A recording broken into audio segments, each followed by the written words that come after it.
Current risk assessments place the probability of a direct military conflict between the United States and Iran at 25 to 35%. For the United States, the strategic objective is containment without commitment. Planners seek to avoid a ground invasion that would likely devolve into a decades-long, resource-intensive insurgency. Iran's deterrence is based on a similar survival logic. Tehran understands that a conventional war would result in the systematic destruction of its industrial base and military command structure. This creates a strategic paradox. While both sides are incentivized to avoid a hot war, the cycle of proxy strikes and economic sanctions creates a baseline of structural volatility, where a single error can trigger an unintended escalation. 3 specific tripwires can bypass this mutual restraint. The first is the nuclear threshold. If international inspectors verify that Iran has reached 90% uranium enrichment, the window for diplomatic delay closes, moving the U.S. toward a preemptive strike. The second is proxy escalation.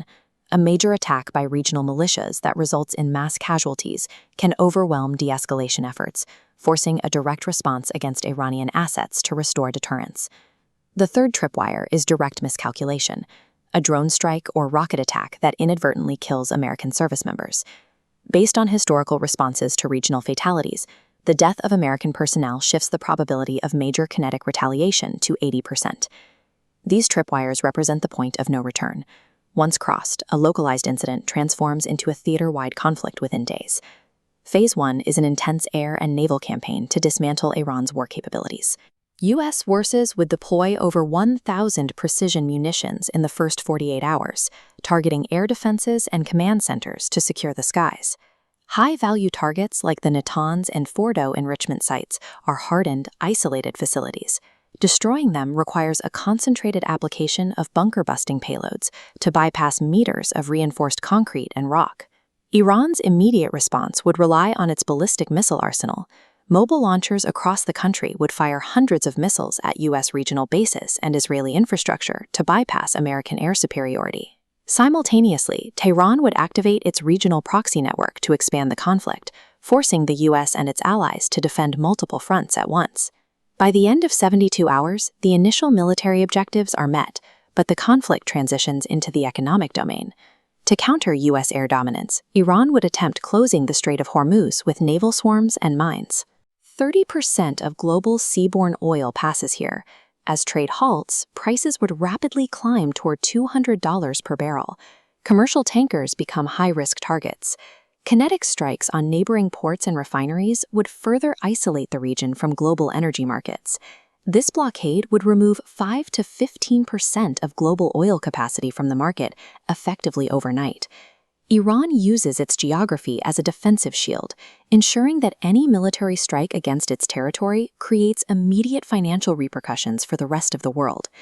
At the 30-day mark, the air campaign faces diminishing returns. Without a ground invasion, the Iranian regime can likely endure the bombardment indefinitely. However, an invasion of Iran is significantly more complex than the 2003 Iraq campaign. Iran's terrain and population would require a force of over 250,000 troops to conduct a viable occupation. Such a commitment is statistically and politically unfeasible. Consequently, there is a 60% likelihood the conflict settles into an extended, grinding air and proxy war.